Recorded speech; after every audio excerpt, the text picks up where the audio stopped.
Bonjour et bienvenue pour ce nouveau podcast. Aujourd'hui, nous allons explorer un univers particulier qui nous plaît énormément, c'est-à-dire le domaine de la science-fiction. Mais plus particulièrement les films de science-fiction adaptés d'une littérature, enfin d'une œuvre de littérature, donc roman, nouvelle. On verra si on a pris comics, BD et tout ça. Personnellement, ce n'est pas trop mon cas, mais c'est pas parce que j'ai décidé d'éluder tous les Marvel et films de super-héros, mais plus par genre que par source en fait. Pour moi, les films de super-héros, c'est un peu autre chose que les films de science-fiction, même si ça peut être dans la science-fiction. Complètement, et complètement, c'est ça en fait, on a voulu vraiment se centrer sur l'œuvre, le roman lui-même, l'écrit, parce que évidemment, c'est pas que on part sur un déni total du comics ou autre, c'est Mhm. juste qu'on pouvait pas s'en sortir dans un classement qui allait regrouper comics, BD, etc. Donc on s'est vraiment concentré sur le genre pur du roman, voilà. Oui, et alors après pour préciser, parce que ça pourrait sembler un peu la même chose entre top 10 des films adaptés de littérature de science-fiction et top 10 des adaptations, ça sera pas un top 10 des adaptations puisqu'il faudrait qu'on ait lu toutes les sources littéraires, ce qui n'est bien évidemment pas le cas, hein. On est C'est dans ça, un faut bien podcast rappeler. de cinéma. Du coup, ce sera vraiment notre top 10 sur les films en eux-mêmes, leur qualité et notre appréciation personnelle des films. Et avant de commencer la liste, la raison de ce nouveau podcast est bien évidemment la sortie ce mercredi du nouveau film de Denis Villeneuve, à savoir Dune, qui est une nouvelle adaptation du classique de la science-fiction de Frank Herbert, après l'adaptation réalisée par David Lynch en 84, Qui a séduit plus ou moins son public, qui a beaucoup déçu, mais en même temps, il faut savoir que Dune, c'est une adaptation très très difficile. Ce sont des textes qui sont énormément centrés sur la pensée et donc peu de descriptions. Donc c'est vrai que pour le grand écran, c'est une adaptation très très difficile. Oui, c'est lourd comme science-fiction, c'est-à-dire que bon, ça a beaucoup inspiré Star Wars, donc de mon point de vue, c'est très intéressant. Et Lynch en avait fait une adaptation qui lui tenait à cœur, c'est-à-dire qu'il avait vraiment voulu adapter le livre en profondeur. Le problème, c'est que le montage durait 5 heures. Du coup, le film a été réduit en 2 heures par le studio. Et ça fait qu'il y a un rythme lent, mais avec un montage assez rapide, ce qui colle pas du tout, je trouve. Et en plus, au niveau des effets, ça a assez mal vieilli quand même. Donc, bon, le film ne reste pas comme un film culte de la science-fiction. Et d'ailleurs, David Lynch avait dit lui-même de ne pas aller le voir. Donc, il renie lui-même son film. Complètement, c'est ça. Il renie totalement son œuvre à cause des studios, à cause de plein de choses. Mais bon, voilà, on va pas s'attarder plus, Mais en je tout cas, le pense. prochain, le nouveau, qui n'est pas une suite, hein, du coup, c'est une nouvelle adaptation de Denis Villeneuve. Là, ils veulent en faire une trilogie, ils veulent aussi faire une série en lien avec l'univers. Ils veulent vraiment développer tout le potentiel de la saga Dune, au niveau littéraire, à l'échelle cinématographique. Et de ce qu'on a vu des bandes annonces, ça s'annonce quand même à grande échelle et un grand spectacle. Ça s'annonce être un beau et grand spectacle. C'est vrai qu'on a tous hâte, je pense, en espérant ne pas être déçus, parce que Yes, d'ailleurs, petite sortie ciné avec nous si vous voulez dès demain soir, hein. donc vous êtes les bienvenus. Donc on va partir sur la liste des nos 10 meilleurs ou films préférés de science-fiction inspirés enfin, d'œuvres de littérature, on va dire. Tu veux commencer ou Allez, je Ok. me lance. Donc, Ton top 10? voilà, mon top 10 est assez particulier. J'en suis pas forcément extrêmement fier, mais il s'explique, je vais Allons-y. voir avec vous. Donc, je commence par les mentions honorables, du coup. Ah oui, Évidemment, ah j'en ai oui. juste quelques-unes. Ouais, on les cite vite fait, Voilà, hein, très parce que rapidement, il moi y j'en a ai Edge pas. of Tomorrow, Pareil. Snowpiercer Oui, je l'ai et oublié, mais Hunger oui, Games, oui. qui sont pour moi trois belles œuvres, mais qui étaient pareil sur ce chemin assez boueux, assez, je sais pas comment dire, mais en quelque sorte c'est des adaptations de BD et de manga un peu pour Edge of Ah oui, Tomorrow, d'accord, oui. donc c'était difficile de les rentrer dans ce classement. Après Snowpiercer, honnêtement, il y a matière. Il a peut-être Oui, le niveau pour entrer dans un top, hein, c'est sérieusement. ça. Non, mais là il a matière, mais bon, ça reste une BD, c'est vrai que je me suis dit. Moi, j'ai pas supprimé les BD et tout, mais c'est vrai que dans mon top, du coup, ce sont des romans, des nouvelles principalement. C'est ça, c'est vraiment ça. Et après, je pense qu'on peut faire carrément un top 10 sur l'adaptation des BD ou des mangas. Ça peut Mhm. aussi. Ouais. Le champ est énorme. Le champ est très très grand. Du coup, Edge of Tomorrow, je suis d'accord. J'avais aussi noté Ready Player One, mais ça, c'est dans on va Ah dire oui. le bas des mentions honorables, parce que sérieusement, il avait pas trop le niveau pour entrer dans le top 10. Non, c'est clair. V pour Vendetta, très bon film, Oui. mais similaire à un grand classique de la science-fiction. Complètement. Seul sur Mars, qui était dans mon top 10 jusqu'à récemment, mais ça c'est de la science-fiction qui sera très réaliste. Enfin, et au final, je l'ai supprimé parce que je me disais qu'il y avait peut-être pas de message ou de portée autant que dans les films que j'ai mis dans mon top 10. La Route, très bon film post-apocalyptique, mais Très, c'est très bon film. moins mon genre, le post-apocalyptique, mais en tout cas très bon film avec Viggo Mortensen. Un grand Viggo Mortensen qui joue en duo avec, Oui, avec cet enfant incroyable, quoi. ouais, C'est un film très très beau prenant. Et mention honorable qui était dans mon classement, mais en fait elle se retrouve en mention honorable parce que je ne sais absolument pas où le mettre dans mon classement et que côté personnel, c'est pas mon film préféré, mais il a inspiré tout un tas d'autres films et nous en parlerons plus tard parce que je me doute qu'il est dans ton classement. film. Il est tout à fait dans mon classement. C'est un film allemand réalisé par Fritz Lang en 1927 Mm. et adapté d'un roman de Thea von Harbour. Qui a coécrit du coup le film avec lui aussi. Ils s'étaient mariés, hein, je crois. C'est ça, oui, il me semble. Et ça s'appelle Metropolis. Métropolis, en Voilà, effet. donc nous verrons ça bien plus tard. Un film qui a marqué du coup Bien le plus cinéma. tard, oula, il doit être haut dans ton classement alors. Oui, il est assez haut. Ok. Et un film qui a marqué du coup évidemment tout le classement pour moi. Ouais, peut-être pas Mais on tous en les reparle. films non plus, mais Non, pas tous, mais- c'est sûr que c'est un film qui donne en fait la base de tous les films de science-fiction qui sont dans le genre dystopique. Exactement, Et donc il y en a beaucoup, donc c'est vrai que ouais. c'est vrai. Bon, commençons du coup par le Allons-y. numéro 10. Donc mon numéro 10, pareil, je pense qu'on va en parler tout à l'heure, c'est Cloud Atlas. Cloud Atlas que j'ai vu hier dans les films, je me suis fait un petit rush hour des films à voir pour le top. Et effectivement il est un petit peu plus haut, mais on en parlera assez vite. On en parlera après. Mon top 10, c'est un film qui a deux versions. Je sais pas s'il est dans ton classement, mais à mon avis une des deux y est. C'est Fahrenheit 451. Il y est tout à fait. Ok, ben ça va vite, le 10, boum. Allez, hop, top 9. Ça c'est fait. Mais on peut en parler maintenant. Moi il est maintenant, Ah, le Fahrenheit. super. Donc il est pas très loin. T'as mis quelle version là Moi celle de François Truffaut. Ok, film anglais de 66, ok. C'est ça. Parce qu'il y a une nouvelle version, tu sais, avec... C'est ça, je voulais en parler d'ailleurs parce que pour moi elle est pas ratée. Elle est assez Ouais. honorable. Hein, elle fait honneur au récit tout en s'adaptant à un monde contemporain, C'est bien modernisé, plus en fait. numérique. Voilà, Ok. totalement modernisé, une belle œuvre. Je voulais le voir pareil, mais j'ai pas eu le temps. Mais c'est vrai que celui de François Truffaut est quand même une belle adaptation du roman de Ray Bradbury. Bon, roman de Ray Bradbury que nous avions lu au moins en partie au collège, Oui. je me souviens. Oui, exactement. Donc ça fait on partie l'avait des lu. livres qu'on pourrait... Des films, pardon, qu'on aurait pu classer dans un top des adaptations, mais... Tout à fait. Tout à fait, surtout François Truffaut sur ce terrain-là, quand même qui vient de la Nouvelle Vague, tout ça. C'est quand plus même trop nouvelle vague quand même ce film, c'est un Non, peu... c'est plus du tout une Nouvelle Vague, c'est justement pas à l'opposé, mais bon, il y a quelques inspirations de réalisation, mais en tout cas, un beau film de François Truffaut.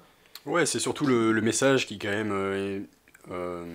les pompiers qui brûlent les livres, C'est ou ça. Fahrenheit 451, c'est donc la température à laquelle ils brûlent les livres, parce que le savoir, c'est un peu comme dans beaucoup de films dystopiques, hein, de sociétés dystopiques, le savoir est le problème. Hein. C'est ça, quelle place occupe le Oh savoir putain, et... ça me fait penser que j'ai oublié une adaptation. Ah.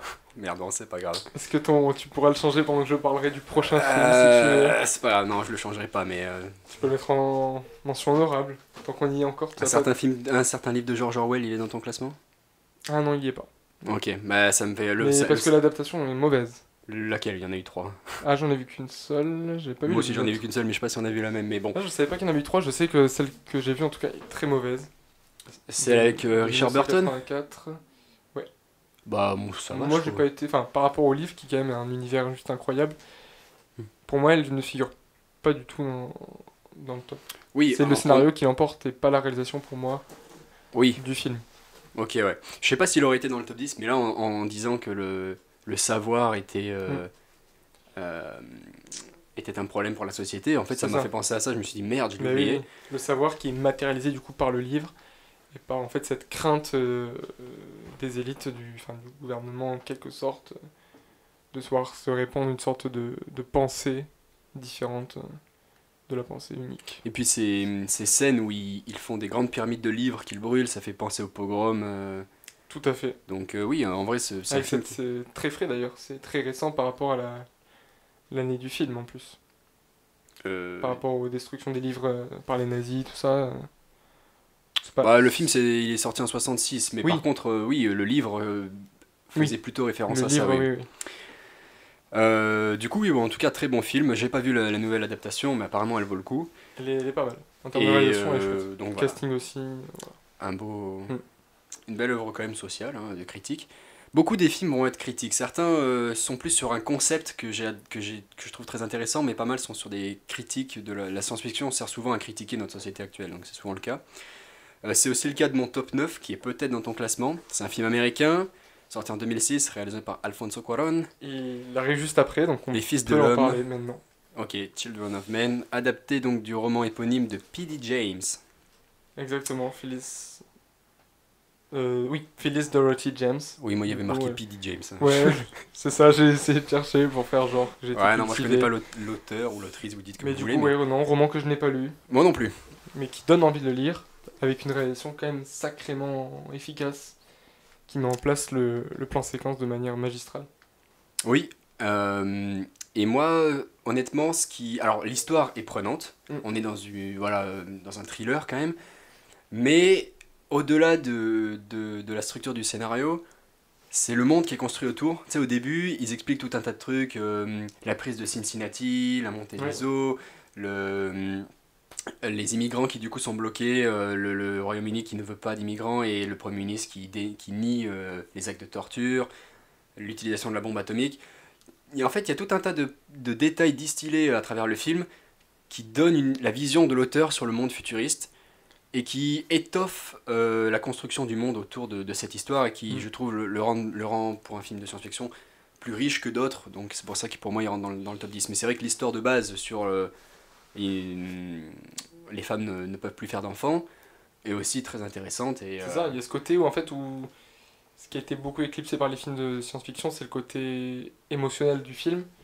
Et justement, là, Les Fils de l'Homme, qui est un film très sombre, très post-apocalyptique, vient ramener cette lumière avec cet enfant-là, de manière juste incroyable. Et ça apporte toute la richesse du film, toute l'émotion du film. Et ça contraste énormément avec tout cet aspect très gris du film. Qui Oui, est c'est vrai que vachement gris. la photo, en plus, je les ai vus à la suite avec la route. Oui, c'est un peu Et tu sais, je me très suis dit, rouillé, un peu. bah, la route, il joue sur ça parce que c'est de plus en plus gris. C'est ça. Jusqu'à la mer. Voilà, jusqu'à la mer grise. Et, mais vu que j'ai vu les deux dans la même soirée, parce que voilà, hier, disons que je me suis fait un gros C'est truc. ça, les deux films. Les font un deux, but. pour moi, ça allait ensemble. Bon, la Ouais. route ne finit pas dans le top 10, mais Il y a un chemin, avis les personnel. deux se suivent, les deux sont un chemin. ok, Une oui, sorte de 2000. built-in quête, En quoi. plus, c'est récent, 2006-2009. C'est... Oui. Complètement. Ouais, du coup, c'est ton top 8. C'est mon top 8. Ok, Donc, ben, pour l'instant, mon on top. se suit. Et en plus, on a exactement les mêmes, parce que top 8, c'est Cloud Atlas. Ah bah génial. Parfait.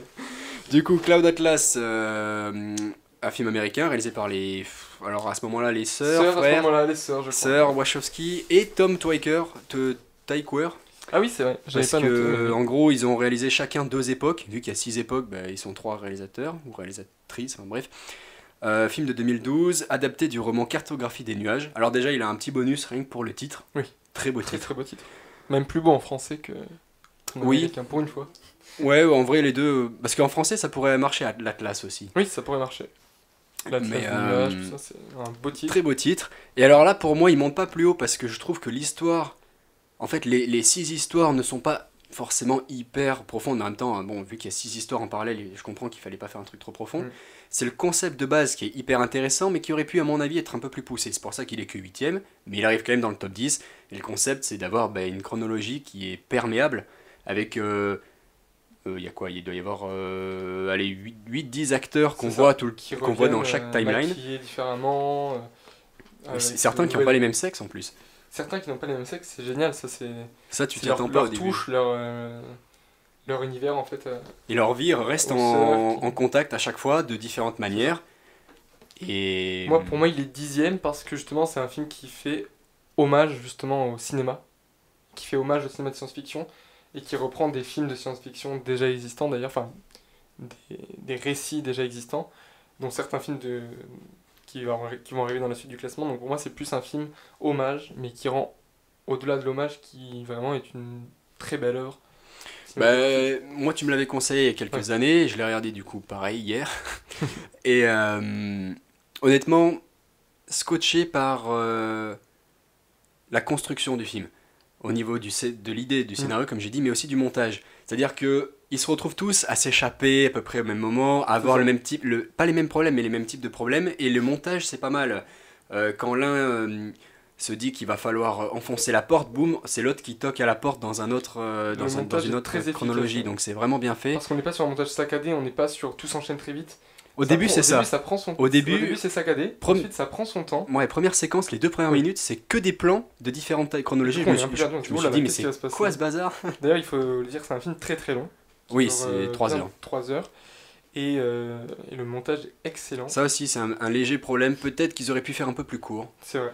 Mais Ça aurait moi, pu être en série. moi, je trouve que ça rend bien les Ça 6 rend histoires. très bien. Mais c'est vrai que 6 histoires parallèles, forcément. C'est assez lourd. Mais c'est bien, ça manie l'humour, l'angoisse, l'horreur, ça manie plein de choses. Et avec, L'horreur, pas trop, hein, mais Non, peut-être pas l'horreur, il y a du suspense c'est et il y ça, a du suspense, de la peur, un peu d'angoisse, mais ça marche C'est vrai très qu'il y a bien. plusieurs trucs. On a tu sais, le personnage de Hugo Weaving Oui. dans le futur, là, il Mm. est une sorte de démon C'est ça. dans l'esprit de Tom Hanks.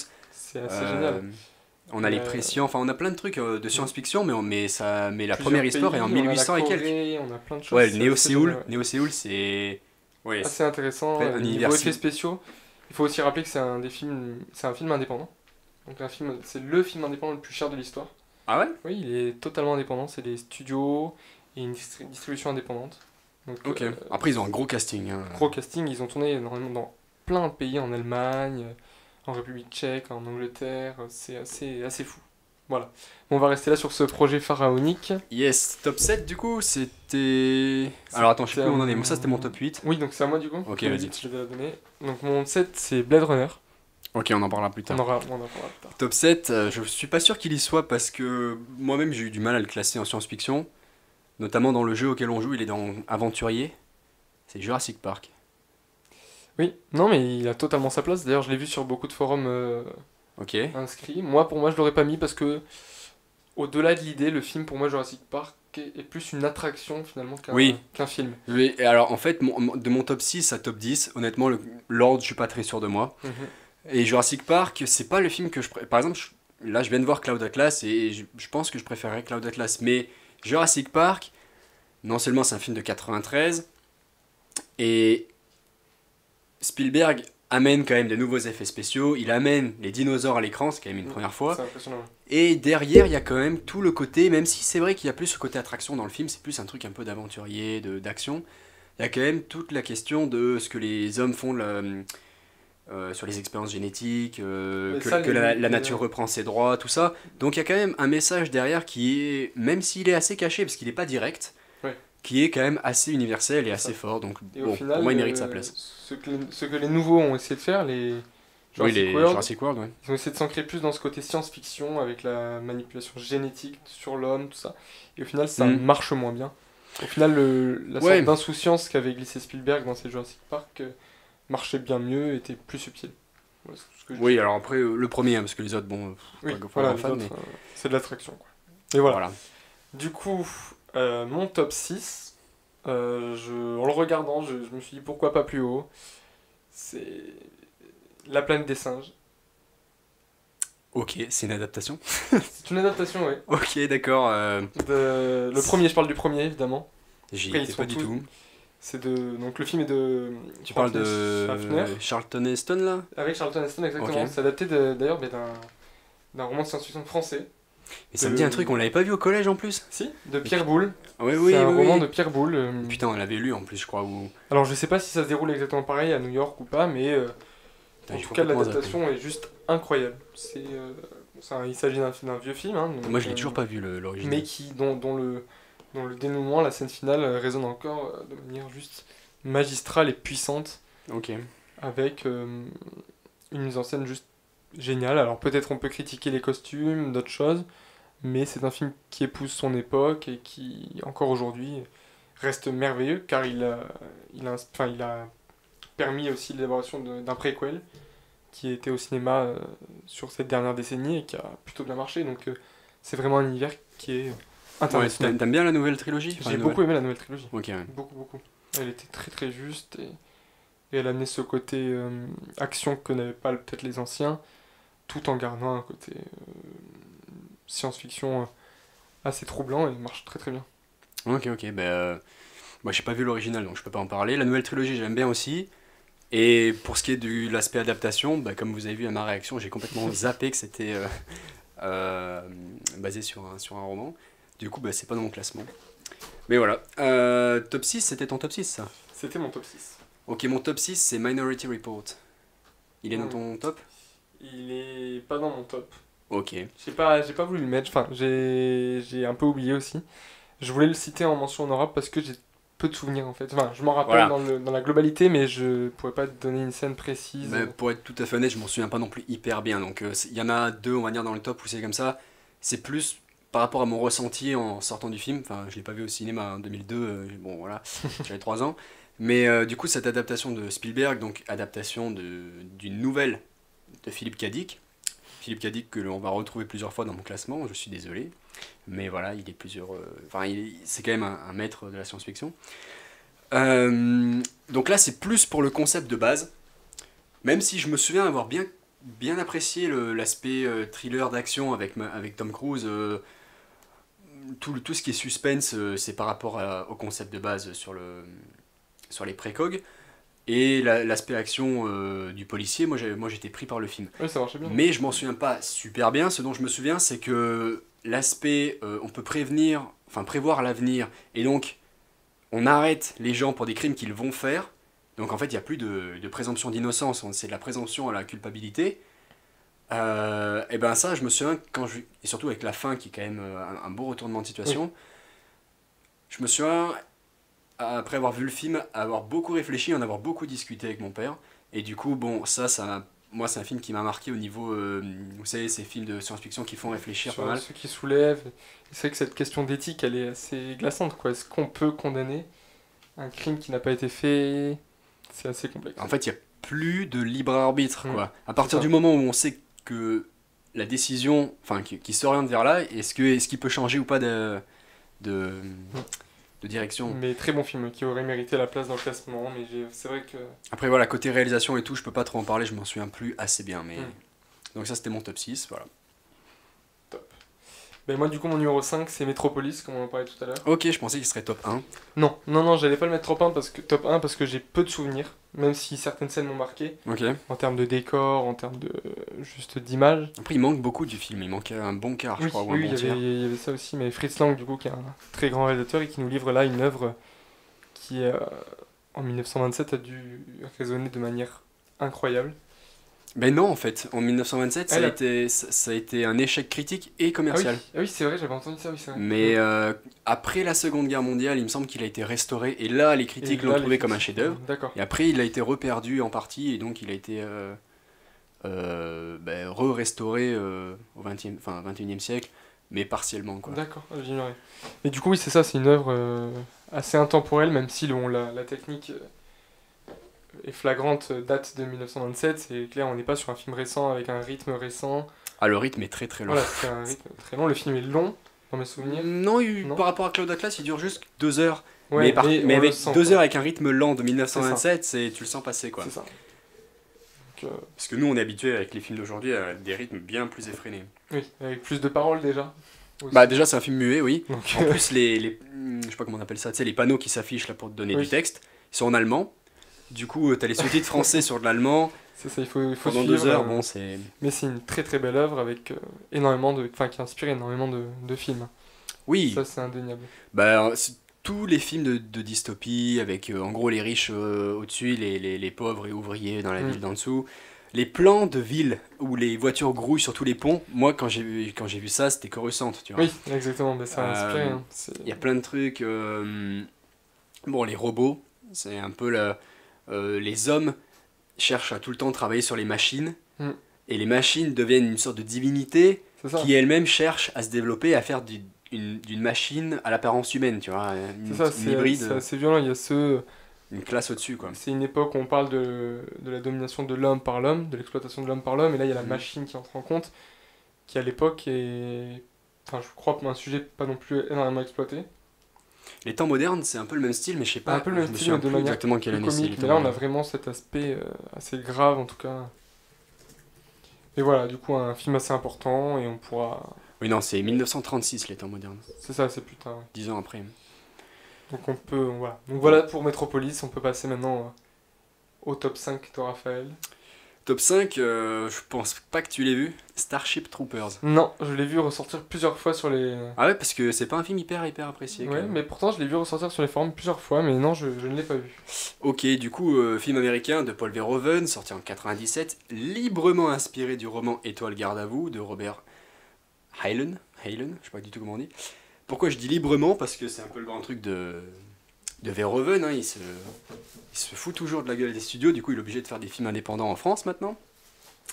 En gros, le studio lui donne comme projet d'adapter ce livre, qui est un livre militariste de science-fiction, mais voilà, quand même pro-militaire. Et lui, il tourne le truc dans l'autre sens, il en fait un truc anti-militaire, euh, totalement satirique sur le fascisme et sur plein de trucs. Et quand je l'ai vu, moi je me suis dit, c'est un Star Wars en mode space opéra, mais en version humaine, petite galaxie, quoi, pas en version euh, il y a des années bien lointaines, quoi. Mais, mais il prend des stéréotypes, les 4 ou 5 acteurs principaux, il les a pris dans des séries de l'époque qui étaient des séries d'ados, pour qu'ils aient des têtes vraiment d'ados, et le premier tiers du film, c'est un film d'ado. Un film genre, ils sont au lycée et tout, et après ça part en total film galactique sur l'exploitation des hommes, parce que là, souvent on voit, dans pas mal de films de science-fiction, les aliens qui viennent attaquer la planète, et là, c'est un truc que moi j'attendais de voir plusieurs fois, et je l'ai vu cette année, ce film. Euh, Ce sont les humains qui envahissent les autres planètes, et l'exploitation un peu en mode Avatar, si vous voulez. Sauf que là, c'est bien plus côté militariste et moins scientifique. Et on a le côté aussi scientifique d'ailleurs, avec les liens aux nazis, ils ont tous les mêmes uniformes. Bref, ce film, il y a plein de détails et de trucs qui m'ont plu. Donc, je sais pas si c'est un film aussi important au niveau du concept que les autres, mais c'est un film qui, pour moi, euh, m'a vraiment plu, quoi. Donc, top 5. C'est vrai il ressort pas mal sur les forums, donc je pense qu'il en a marqué bien plus d'un. Surtout avec la filmographie de Verhoeven. Bah, après, c'est vraiment l'aspect Verhoeven, tu sais, dans sa période science-fiction, Robocop. Oui, bah oui, oui, On n'est plus, on sait pas, c'est pas genre sa période française avec Benedetta. complètement, ouais. Mm. Donc voilà, c'est pas exactement le même style, mais il y a toujours l'aspect provocation qui est présent toujours chez Verhoeven, donc ouais. Très bien, on peut passer du coup au top 4, Mhm. qui est pour moi Soleil Vert, du coup, de Ok. Richard Fleischer. Toujours pas vu. Ouais, il est vraiment bon. Et du coup, pour en revenir, Soleil Vert est aussi évoqué du coup dans Cloud Atlas, à un moment. Je te laisserai du coup voir Soleil Ok. Vert pour comprendre. Donc un grand film, avec un retournement de situation juste magistral, assez glaçant, qui nous terrorise, enfin qui terrorise. Et du coup, malgré son âge, parce qu'on est quand même sur un vieux film, et qui est du coup glaçant, mais qui nous offre un spectacle monstrueux avec une réalisation parfaite, des décors géniaux et un rythme juste précis et travaillé. Et du coup, sur l'hiver, du coup, c'est une adaptation du roman de Harry Harrison, du coup, donc, roman du même nom. Et donc vraiment un film important et actuel, et très social en plus d'être science-fiction. Voilà. Ok, C'est ouais. tout ce que je dirais sur Disons que Soleil dans les Vert. films un peu classiques de la science-fiction, il me manque Solaris, il me manque Soleil Vert. Je sais pas s'il y est dans ta liste Moi, Solaris. j'ai pas Solaris, j'en ai un autre. Ok, bon, il m'en manque quelques-uns, voilà, mais Soleil Vert en fait partie, donc il n'est pas sur ma liste. Top 4, un film américain de Ridley Scott sorti en 82. Enfin, il y en a eu 15 000 versions différentes. Librement inspiré du roman Les androïdes rêvent-ils de moutons électriques de Philippe K. Dick, de nouveau, à savoir Mhm. Blade Runner, qui était dans ton classement aussi. Qui était numéro 7 C'est dans mon numéro classement. 7. Du coup, là, c'est pas un peu pareil que pour Minority Report. Je m'en souviens pas super bien. Mais l'idée, le concept de base, et au niveau de la photo aussi, c'est un univers cyberpunk quand même bien marquant. Complètement. Et on rejoint l'adaptation de Dune qui sort donc aujourd'hui, puisque la suite, Blade Runner 2049, a été réalisée par Denis Villeneuve. Pareil, il faudrait que je le revoie, il faudrait que je me remette au Blade Runner. Mais pareil, la photo était marquante. Il n'est pas dans notre classement 2049, mais c'est aussi un très bon film. Et du coup, Blade Runner, bon, les androïdes, les Très machines. très bon film, pareil, qui vient exploiter cet aspect de la machine, mais vraiment humaine pour le coup, Mhm. avec des ressemblances humaines très frappantes, jusqu'à ne pas savoir qui est vraiment un androïde et qui ne l'est pas, qui est Ce un doute Blade permanent, Runner ouais. qui n'en est pas un. Et donc assez intéressant avec un Harrison Ford juste impeccable. Un Ouais, rôle quasiment fait pour lui, qui évolue du coup dans cet univers aux maquettes parfaites, parce que c'est beaucoup de maquettes, un travail énorme de la déco sur des maquettes qui ont aussi un peu inspiré, enfin qui ont été un peu à l'origine de Star Wars aussi, enfin il y avait ce côté-là, mais Star Wars a beaucoup inspiré également dans son sens, et les maquettes sont juste phénoménales. Elles nous offrent une ville futuriste magnifique, avec néon, tout ce qu'on peut attendre dans ces années-là en tout cas d'une ville futuriste. Après, c'est aussi un film qui, voilà, de manière générale, regroupe un peu tous les films sur l'intelligence artificielle. Il y a Oui. Ex Machina qui n'est pas dans le classement parce que, bon, voilà, c'est pas une adaptation, mais aujourd'hui, on développe de plus en plus d'intelligence artificielle. L'Android, c'est quelque chose qui existe. Et voilà, jusqu'où vont les androïdes dans ce film. Bon, après, bien sûr, il y a tout un aspect thriller, film policier, avec les répliquants, mais l'idée de base et les questions derrière, comme pour Minority Report, font beaucoup réfléchir.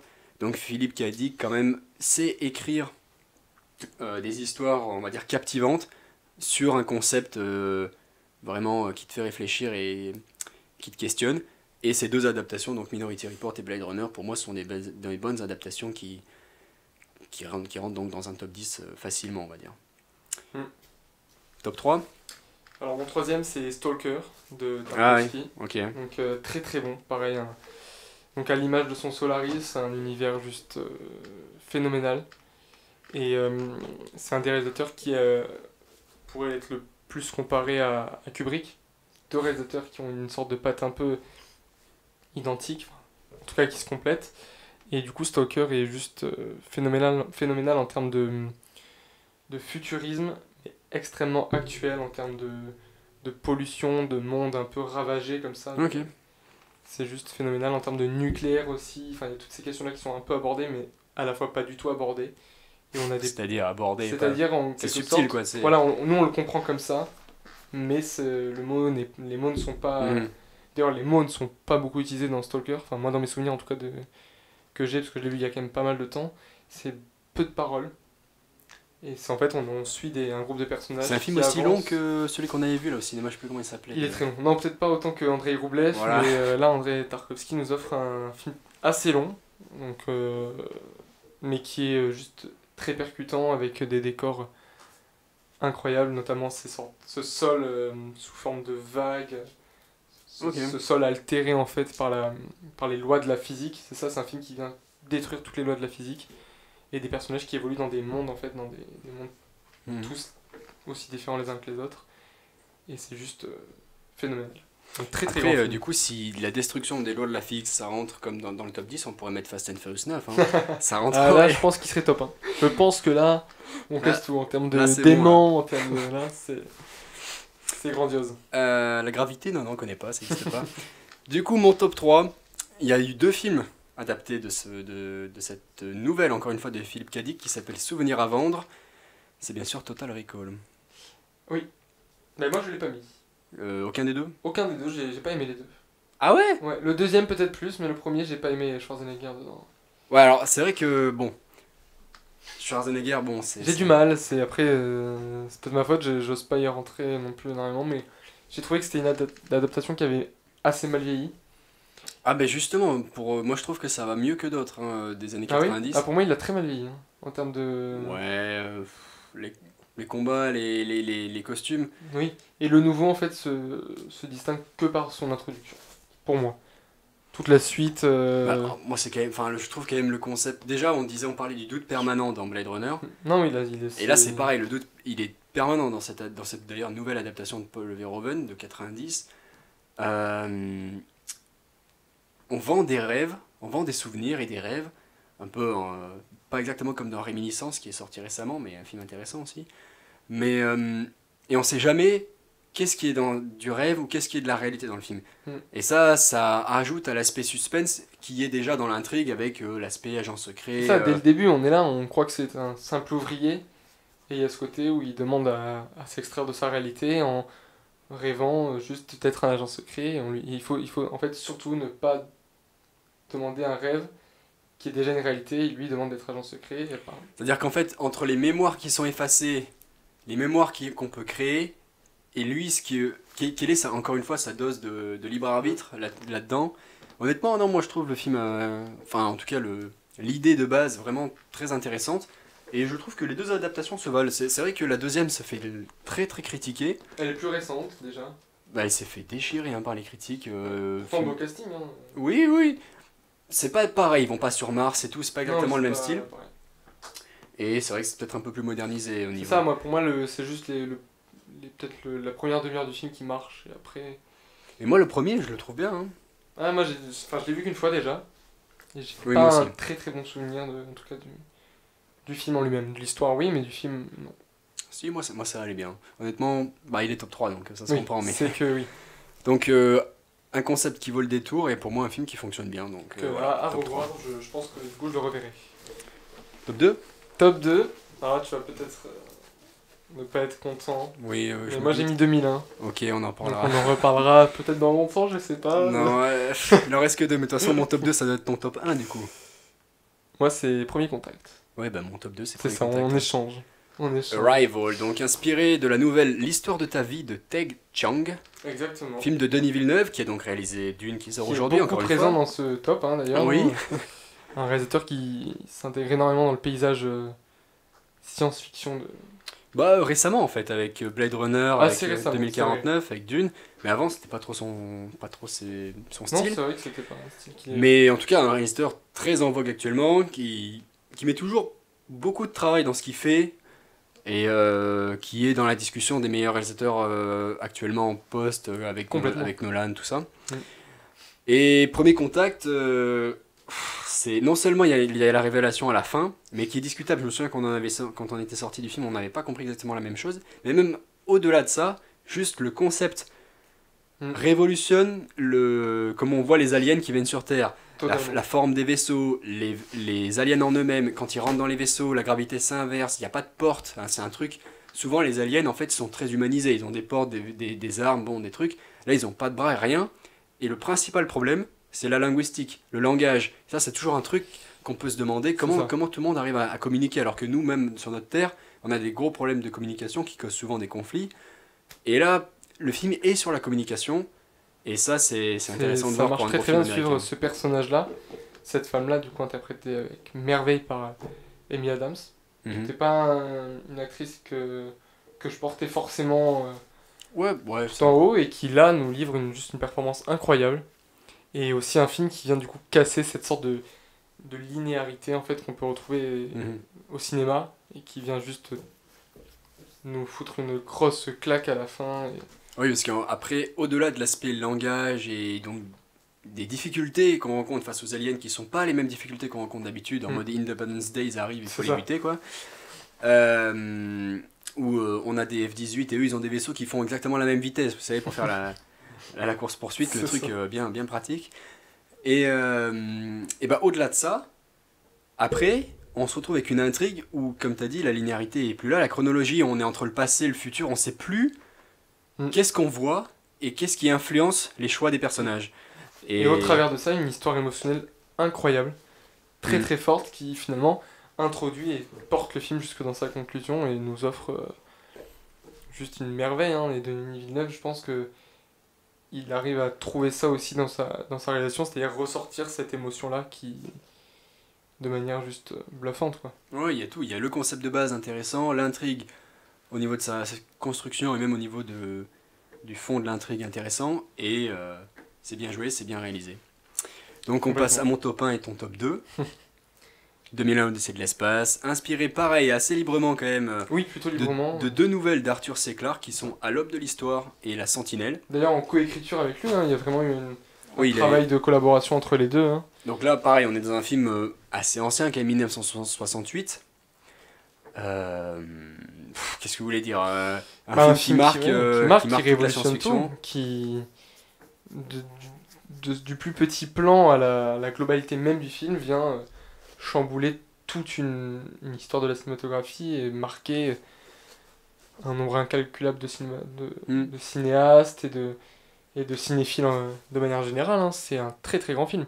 C'est des séquences qui sont immortelles, notamment celle du début, avec des transitions impeccables, quand on passe de la primalité pure du singe à ce vaisseau dans la galaxie, juste Ouais, cette quand transition quand qui... tu parles du petit plan aux longues séquences, il lance l'os tourne pour devenir un satellite, C'est et ça c'est résume juste en ça. un seul plan l'évolution de C'est l'homme, ça, quoi. mais juste baser un film comme ça d'une manière... Enfin, de baser un film comme ça sur une chronologie aussi grande, c'est-à-dire de Mhm. l'espace à la préhistoire, c'est juste aussi magique. Mais il y a tellement de sujets dans le film, en moins de 2 heures, Oui, je c'est pense. ça, il y a beaucoup, Enfin, il est peut-être un peu plus de 2 heures, mais il y a bah, la question des androïdes, encore une fois, avec HAL 9000. C'est ça, c'est une expérience, vraiment une grande expérience. Et moi, petit bémol du film, c'est justement ce côté émotionnel qui ne ressort pas forcément. C'est vrai que les personnages sont pas. On n'a pas ce côté. Il n'y a pas ce côté star aussi, hein, non plus, de mettre Oui. une star en avant. Mais il n'y a pas non plus ce côté. On s'attache au personnage. C'est ça. C'est plutôt les enjeux et le message et ce qui impose. Enfin, ce que la société. Bon, on voit pas trop de la société, mais ce que je veux dire, c'est. Les actions que font les différents personnages, parce qu'on suit en fait plusieurs chronologies.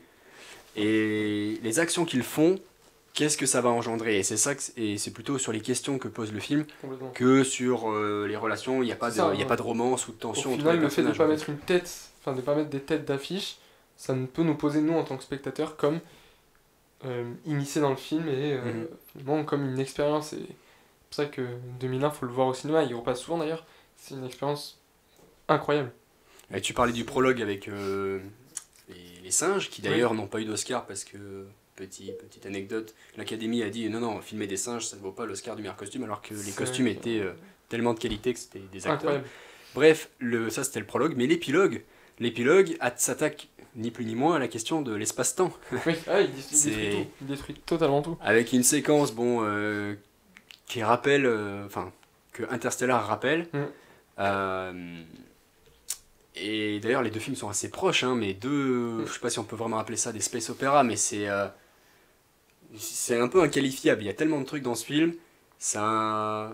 C'est une sorte de melting pot de merveilles visuelles, sonores, parce qu'il y a aussi un côté son incroyable dans le film. Ça a inspiré tellement Cette de scène, films. on sait plus ce qu'on voit, on est dans l'espace, Mhm. juste avant Avec que les ce soit dans couleurs la et chambre tout. blanche, là, Ouais. dans l'espace blanc. Là, on prend juste une grosse claque, on sait pas ce qu'on voit, mais on y est, quoi. Et puis ce format où à la fin vous avez une révélation qui vous surprend, mais là elle vous surprend, mais en mode vous savez pas trop ce que ça veut dire. C'est ça, exactement. Et ça, c'est souvent les films qui vous font le plus réfléchir. Donc voilà, pour moi, c'est un film qui a marqué tout le cinéma en termes techniques, parce que tu sais, quand il tourne, les vaisseaux qui tournent, ça, c'est Nolan l'a repris aussi. Ça a été En repris, termes techniques, en termes de message, en termes de fond, en termes de forme, tout. C'est un. Non, c'est un un chef-d'œuvre. très très bon film.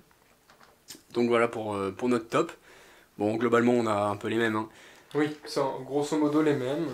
J'espère qu'on vous en a fait découvrir aussi, hein, que En tout cas, tous ceux qui sont dedans, n'hésitez pas à aller les voir si vous les avez pas vus. Hein. ça vaut le coup. De beaux films à voir.